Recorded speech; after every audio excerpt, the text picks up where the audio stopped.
Rashee Rice and Ja'Marr Chase are primed to gobble up all the receptions on Thanksgiving Day. We dig into our full Week 13 fantasy wide receiver rankings on today's episode of Locked On Fantasy Football.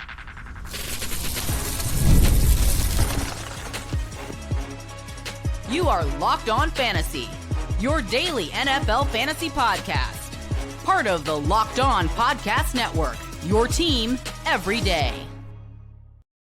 Welcome to Locked On Fantasy Football, part of the Locked On Podcast Network, now the #1 sports podcasting network. Thank you for making us your first listen every day. I'm one of your co-hosts, Michelle Magdziuk, and when I'm not doing this, I'm a researcher and fantasy analyst with the NFL Network.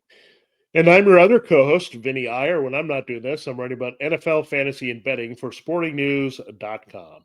Today's Crossover Thursday on the network, and Crossover Thursday is presented by Prize Picks. Download the Prize Picks app today and use code LOCKEDONNFL to get $50 in lineups after you play your first $5 lineup. All right, we are getting into our wide receiver rankings. We're doing this a day early because of Thanksgiving tomorrow. Happy Thanksgiving, everyone.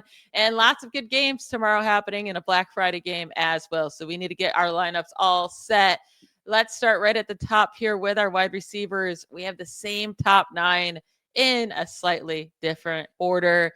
Rashee Rice at #1 for me. Ja'Marr Chase, Jackson Smith-Njigba at 3, Puka Nacua at 4, Amon-Ra St. Brown at 5, CeeDee Lamb at 6, Devontae Adams 7, Nico Collins 8, and George Pickens at 9. Yours goes JSN, Rice, Chase, Nacua, St. Brown, Lamb, Adams, Pickens, and then Collins there at number 9. Let's start with Rashee Rice because he's in both of our top 2 this week against the Cowboys, the best matchup for fantasy wide receivers. Yeah, Rashee Rice, an appropriate name because you want to carb load on Thanksgiving. And Rice, I know most people prefer mashed potatoes or whatever, but Rashee Rice, get a good serving of rice because he's going to be fantastic here just about that late afternoon window. Maybe you're eating a dinner in between lunch and dinner, and you can watch the Cowboys and Chiefs, and the Cowboys struggle a lot with the Chiefs wide receivers. And Rashee Rice was fantastic last week. He was getting open left and right. He's just a hard guy to cover. He actually reminds me of a receiver in this game, but a little bit stronger. CeeDee Lamb, right? You can move him in the slot. You can move him around. He's always getting open. He's just a very smooth route runner. This is one of the best picks they've made. The Chiefs now cannot be knocked for making bad wide receiver picks because I think they have 2 really good ones: a second rounder Rice, first rounder and Worthy. I think they're going to be special duo at some point here, but that's why I like Worthy later. But particularly Rice, he's really hard to cover all over the field. Patrick Mahomes trusts him. I think it's going to open up for him and Travis Kelce. The Cowboys are actually okay in covering tight ends, and they're actually getting better at that. So Kelce might draw some attention, Worthy to keep away from the big plays with their safety help. So that should kind of part everything for Rice. And that's a big reason why he's so productive week after week, because you worry about the deep threat. You worry about Kelce. Things open up nicely for Rice. So I think he's not going to disappoint. Look, he's had those big touchdown games where he hasn't had a lot of receptions or yards. Last week was a game with receptions and yards. I think he puts them all together here. I think there's a good chance he scores more than once and easily shoots over 100 with about 8 catches in this game. Yeah, since he's been back, only one bad game, and it was in Denver. Really hard matchup. Now, we both love Ja'Marr Chase. Without T. Higgins there, it should be a high-scoring game. He's going to get so many targets from Joe Burrow. Yeah. And then after our top 9 that I just went through, you have A.J. Brown sitting there at number 10. He finally had that big, huge game again last week. I am at 12. It's a great matchup against the Bears, and they should really be able to continue that success through the air. The Eagles should. Bears have allowed the 7th most points per game to wide receivers. And A.J. Brown, he didn't have a good week 11 game, but he still had 11 targets in that game, right? So now it's 2 weeks in a row with double-digit targets. They're trying to get him involved, and we saw it click last week against the Cowboys, and I think it continues to thrive here in Philadelphia. Yeah, you could have had another touchdown. There was a play where it was called back here for the Eagles. So when I look at A.J. Brown, he's warming up at the right time. This is typically when it happens, right? He's griped enough about not getting the ball. The Eagles are at an offensive crossroads. Then, boom, here comes Jalen Hurts to save the day and make their offense look good just in time for the playoffs. Now, another notable thing to watch here is Devonta Smith is a little bit banged up. He missed practice. I think he'll be okay and play, but there are instances, of course, where Smith couldn't go, right, through the pain and all that. So if that's the case, then Brown should totally dominate targets in this game against the Bears. I don't think the Bears have one or even a couple guys that can really contain A.J. Brown downfield in the secondary. So he's a very tough cover for them. I think it's easier to throw on the Bears downfield with Jalen Hurts. Hurts greased him last week. They're not going to try to force run. They need to beat the Bears right after last week. They're just going to do whatever they can offensively to move the ball. This is a critical game for so many reasons, right? For seeding, to try to catch the Rams, to stay ahead of the Bears. There's so many things that are on the line here. That means an A.J. Brown, Jalen Hurts, like clutch game together. So I'm feeling it. A.J. Brown is on fire. I think he stays on fire, and then we won't hear much about people trying to figure out what's wrong with him or the Eagles offense, maybe for at least one more week. Yeah, absolutely. Now, one guy I really like this week is Stefon Diggs as my wide receiver 10 against the Giants. You like him too. I mean, you have him at wide receiver 18. I think that's a fine ranking for Diggs. Last week, only 3 targets, 2 receptions, 20 yards, but Hunter Henry was taking over that game because every tight end takes over against the Bengals. Like, don't go chasing Hunter Henry's points this week. The week before that, Diggs had 11 targets, 9 receptions, 105 yards. The week before that, 8 targets, and he scored a touchdown in all the 3 games from weeks 8 through 10. I do expect him to have a really great game. We just saw Amon-Ra St. Brown beat up on the Giants, and Diggs is that great route runner, just like Amon-Ra St. Brown is. Giants allowed the 4th most points per game to wide receivers this season. I think that Diggs will have a monster game with double-digit targets in this matchup. Yeah, I do like Diggs a lot in this matchup. He's the kind of guy that can give the Giants a lot of problems, right? You saw what Amon-Ra St. Brown did last week. They like to use sometimes Diggs on the inside, move him around. So he's kind of that technical surgeon, route runner. We know how good he is in that capacity. And what I like about the Patriots is they go where the bread needs to be buttered, right? They knew Hunter Henry was the guy last week.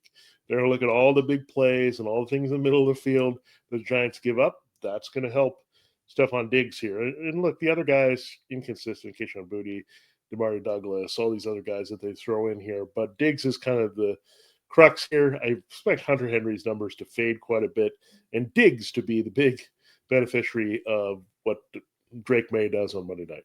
And then 2 other guys that we agree on are Tetairoa McMillan and Ladd McConkey. You have McMillan at 12, McConkey at 15. We're just swapped on them, right? I have McConkey at 13, McMillan at 15. Now, McMillan against the Rams could be a little scary, especially after him getting all those targets against the 49ers and only coming down with 2 receptions. Luckily, one of them was a longer touchdown. But I do expect them not to be able to run the ball very well, the Panthers. So I like McMillan. He's still getting the targets. I think he comes through. And then with McConkey, it's just such a good matchup, right? And I do think if Hampton's back, that helps the passing game. Maybe it's a Quentin Johnson game. Maybe it's a Keenan Allen game. But we both have McConkey as the top guy there for the Chargers. Yeah, I love talking about McMillan and McConkey back-to-back because it's like 2 Irish cops or something that are on a TV show. But yeah, I think they can both get it done in different ways. McMillan scoring. That's what we've been waiting for. He had 2 touchdowns. The week prior, he had a touchdown against the 49ers. He dropped a potential big play as well against the 49ers. So he could have had a big, big day here with Bryce Young if they had executed a little bit better and Bryce Young wasn't turning over the ball to try to match Brock Purdy in that game. So McMillan is coming on. He's establishing himself as an alpha, and that drop was a little bit anomalous to his short hands, right? He's been really good overall at getting things thrown his way, and he's been pretty solid, right? He's one of those guys that you look up, oh, he's got 4 catches for 50 yards, and then you wonder, is it going to go up from there? Is it going to be stuck on there? Is he going to score? But he usually has a pretty nice floor. I mean, that's what we saw with McMillan, and I think you're seeing it, that he can push for a ceiling. I think he might have a big, big year 2 here. Ladd McConkey didn't have the big year 2 after his rookie season, but he kind of is a very tough matchup for the Raiders here because, look, they struggle against big play guys. They struggle against inside guys. McConkey can do a little bit of both. So I love that matchup for sure for McConkey, and I think he'll be the Chargers receiver of choice for Herbert in that game. Now, 2 guys you have not heard us speak about yet, Justin Jefferson and Emeka Egbuka, who are normally in the top 12, right? You wouldn't think about it, but especially with Justin Jefferson. But I mean, they've just been disappointing, and Jefferson has a terrible matchup. We'll get to those two guys and the rest of our rankings right after a quick break. All right, this episode is brought to you by FanDuel Sportsbook. And look, we've been telling you a lot about FanDuel Sportsbook to get on the action because there's no better way and place to get on the action than FanDuel, the official sports betting partner of the NBA. The NBA is well into its season, much like the NFL. The NFL is a little bit further along, but you can still get on the action there with Week 13. Even if you miss the start of a game or want to ride the hot hand, FanDuel has live bets on everything from who will score to fourth quarter comebacks.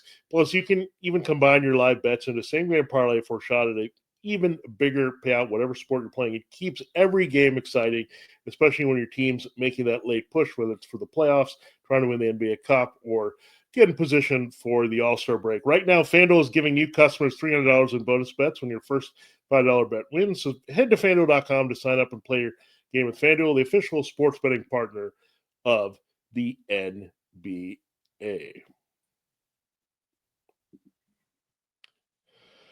All right, it is time to continue the show and look at some wide receivers we didn't talk about. And I don't know when the last time this has happened. Well, I think it should be happening more, but it's just the name. He's like the Saquon Barkley of wide receivers this season, Justin Jefferson. And if you thought the news couldn't get worse, maybe it gets better, right? I don't know if it can get any worse.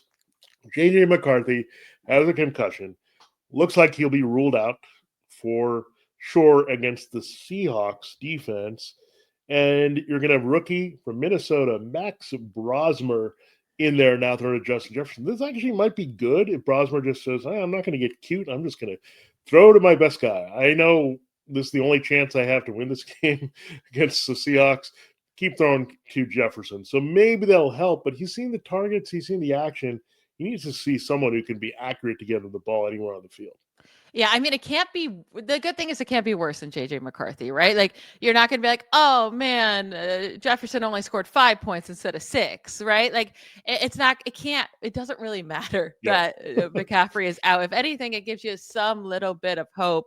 Now, it's because of his name that we still even have him this high. You have him at 17. I have him at 21. The last 3 weeks, 5.7, 8.6, 6.8 points in half PPR. And you can keep going further back. I mean, there's only been one good game since week 5. It was 10 points. And then that 13.7 points, the one game I'm giving him a good game. He has not had a big game yet this season. I mean, he had 126 yards and 10 receptions against the Steelers in week 4. That's a good game, but like 17.6 fantasy points. He just has not had that monster game we're used to out of Jefferson. And the Seahawks secondary is legit and so hard, and it's in Seattle. Like, I want nothing to do with that if I don't have to. And then with Emeka Egbuka, we don't know if Baker is going to be there. And it's been really, really bad for him the last month and a half. In 5 of the last 6 games, it's been 7 or fewer fantasy points, like killing you. So it's hard to trust him too. You have him super, super low in your 30s this week. I have him at 20 just because I like the matchup, but and I'm hoping Baker is back. But I understand you bearing him this week.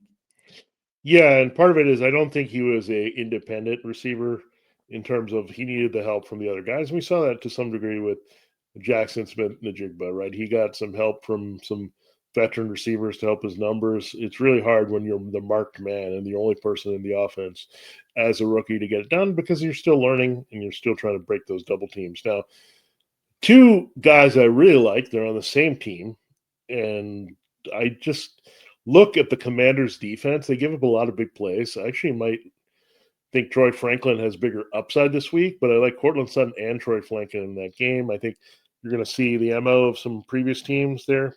Just try to get the big plays early, put away the Commanders, and start running the ball. Hopefully with RJ Harvey, who we just talked about, where we have some hopes for. So, again, I like those guys. I mean, it seems like we've had Bo Nix favor Franklin for some bigger plays and touchdowns of late.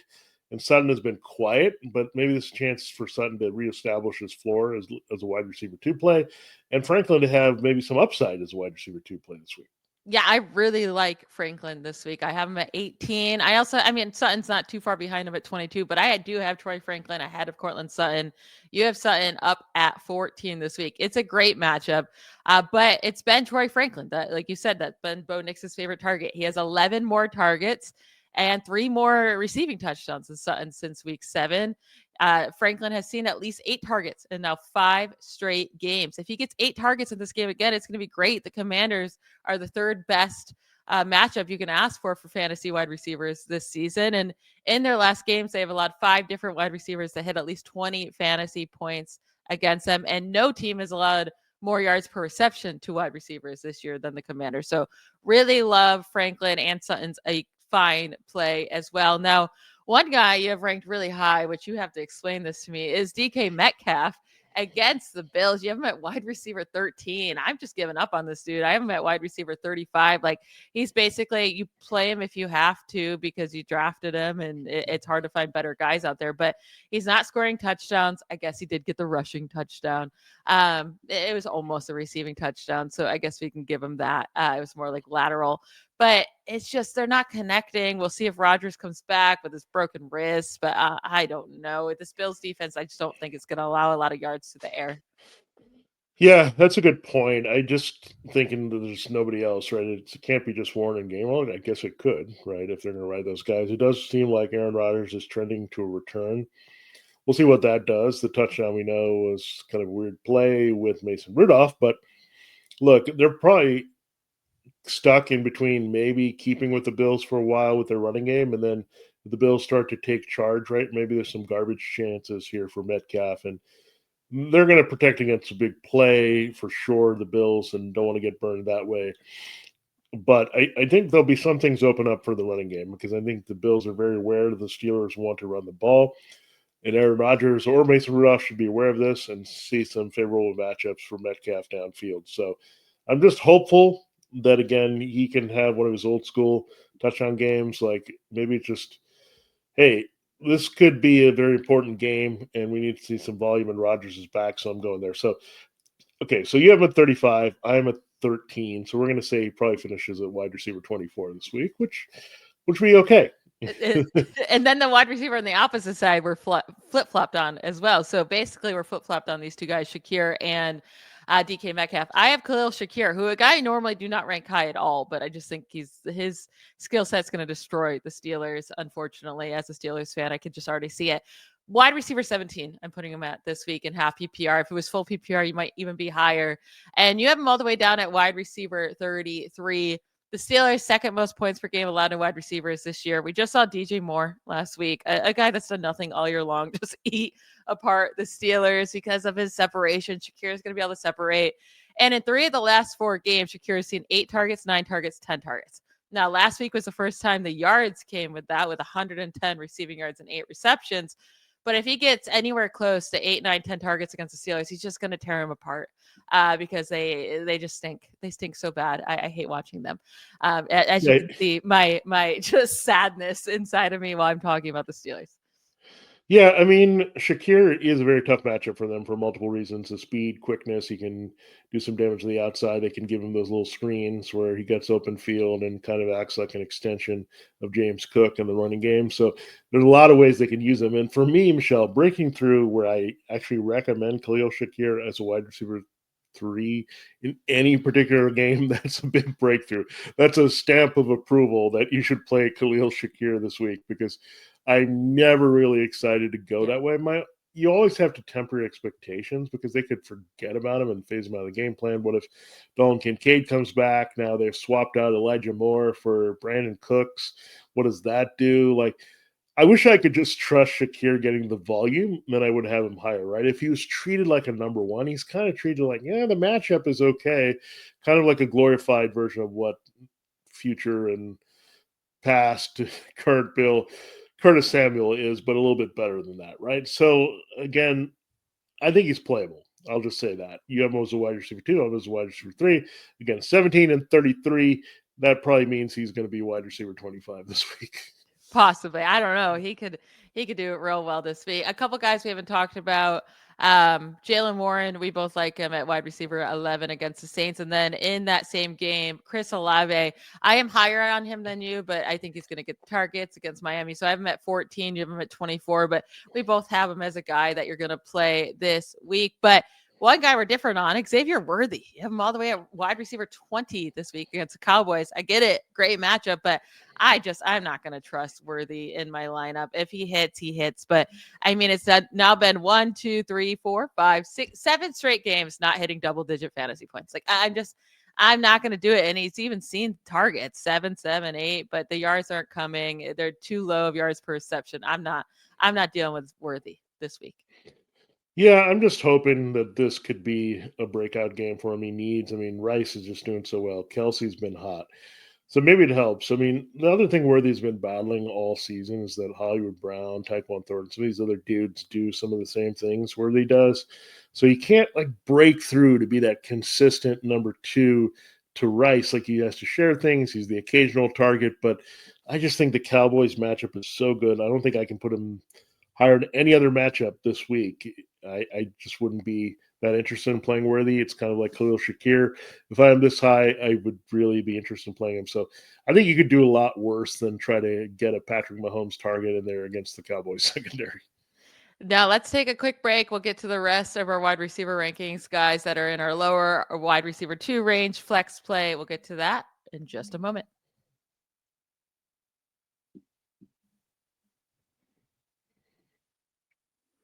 All right, let's finish up today's episode. I want to thank you all again for making Locked On Fantasy Football your first listen every day.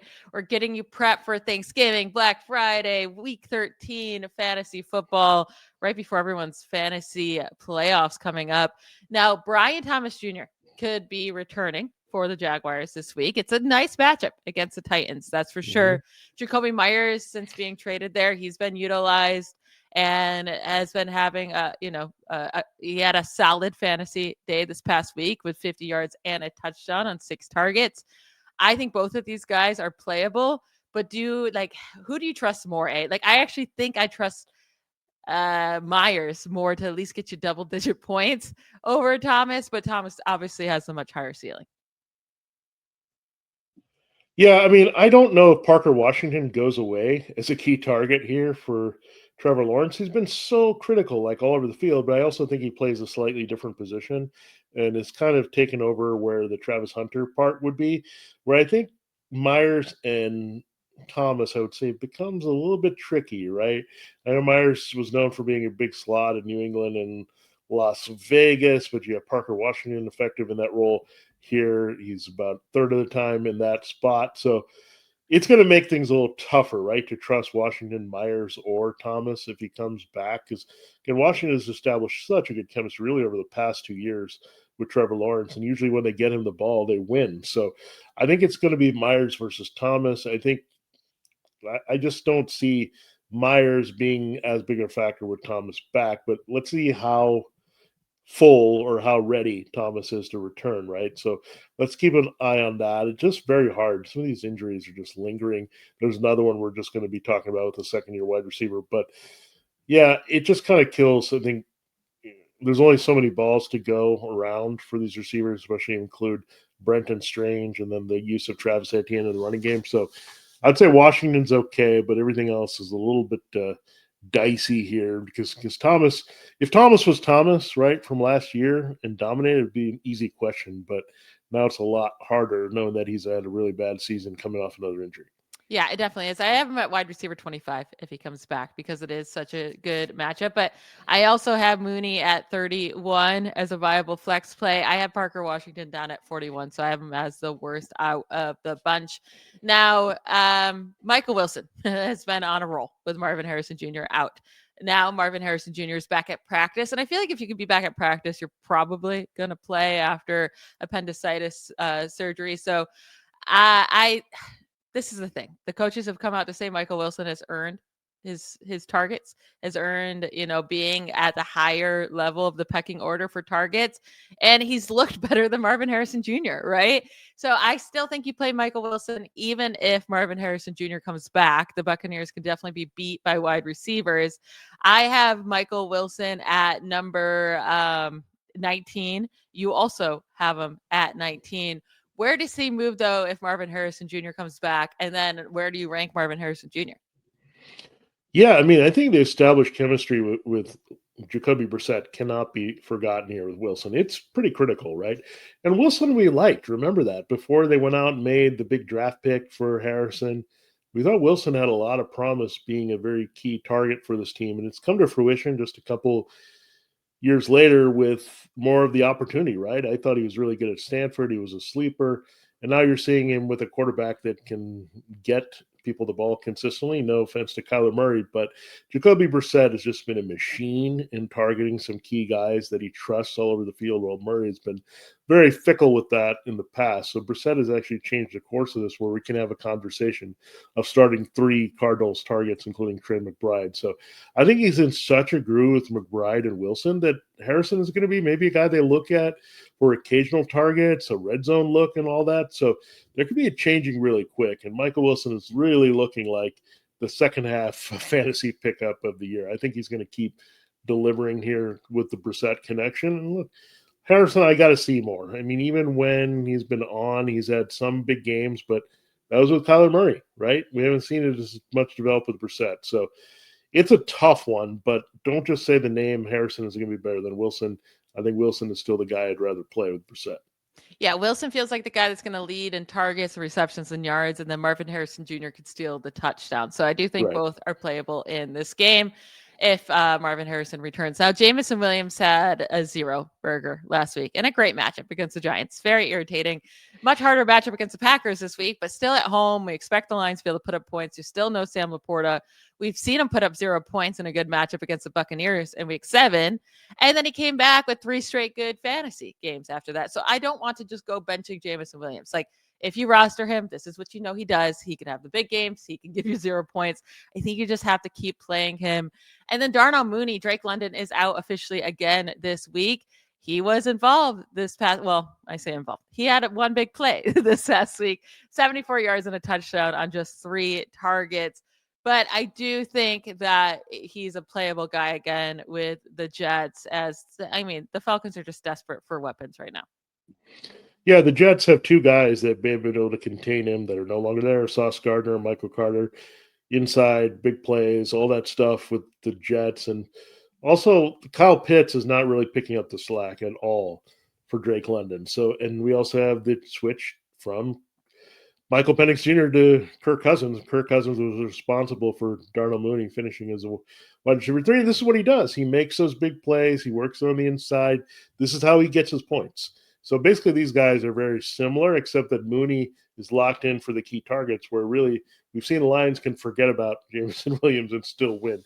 So they're very close to me. You cannot – it's really hard to sit Jameson Williams, right? Because he's such a boomer bust. You're almost willing to take – okay, you're not just going to take the 0, but it's just hard to say, like, I'm not going to play this person because he's so dangerous. He could have a big game at any point. So he's a little bit boom or bust with his production. I think Mooney's a little bit more consistent. That's why I have him slightly ahead. It's very close for me this week. I have Mooney at 25, Williams at 26. Now, one guy we agree on exactly somehow, Deebo Samuel, both of our wide receiver 37s, and DJ Moore is both of our wide receiver 38s after the big game against the Steelers. Don't fall for the Steelers, all right? The Steelers defense is bad. The Eagles in Philadelphia, I just don't expect DJ Moore to put up numbers. He hasn't all year long. That was his first time. So we're both off on DJ Moore.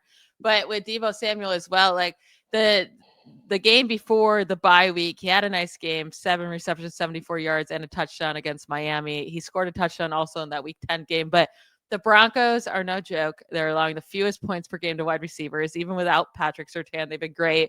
They've allowed just 2 receiving touchdowns to wide receivers all season long. They're the only team to allow fewer than 6 receiving touchdowns to wide receivers. They allowed 2, which is crazy. Terry McLaurin could be returning. I don't want to play McLaurin or Deebo Samuel in this game. Absolutely not. You stay away from the Commanders. Like, I don't want any part of it, especially if Jane Daniels isn't playing. It's so hard. This is the tough thing, is like we should be knowing for most teams who's going to play a lot, especially with quarterback. I mean, it's always non-committal and like, what should we do? I think they're also on the fence because they're out of the playoff picture, right? So do we want to put Jane Daniels in this lost season, risk further injury? Do we want to send him down a path of just going from spectacular to hurt and that's it? And that's the end of his promise there? I don't think so. So I think they'll play it closer to safety here with Daniels. So if Daniels doesn't play, then it's really hard to trust either guy, period, right? Regardless of the matchup, but you throw in the Broncos matchup, it's just pretty bad. Like, I just don't know why this is still a Sunday night game, the way things have gone this season with the Broncos and Commanders. But yeah, it's not going to be pretty for that offense in Washington. And then the close up here, Wan'Dale Robinson, you might have already expected to hear his name. Listen, we're both a little bit lower on him. He's playable. He's a playable flex. I have him at wide receiver 28. You have him at 32 against the Patriots. Just don't expect for him to put up the production he did last week. We've seen him have a monster game earlier in the year with 142 yards. The very next game, he came back with just one reception for 26 yards, right? But he has been getting a lot of targets, 11 targets, 9 and 14 over the last 4 games. So the targets are there. The production finally came last week. So you can play him. Just, just be ready for him to disappoint, because that could definitely happen. That is it for today's episode. We will be back on Friday because tomorrow is Thanksgiving. We hope you all have the best Thanksgiving. Eat all the food. Hopefully your fantasy. Get a lot of fantasy points too. Yeah, get a lot of fantasy points and food, and just be happy on Thanksgiving. We'll be back on Friday, though, to give you our sleepers of the week and some DFS plays as well for the weekend game. So don't miss that. We'll talk to you then. Bye, y'all.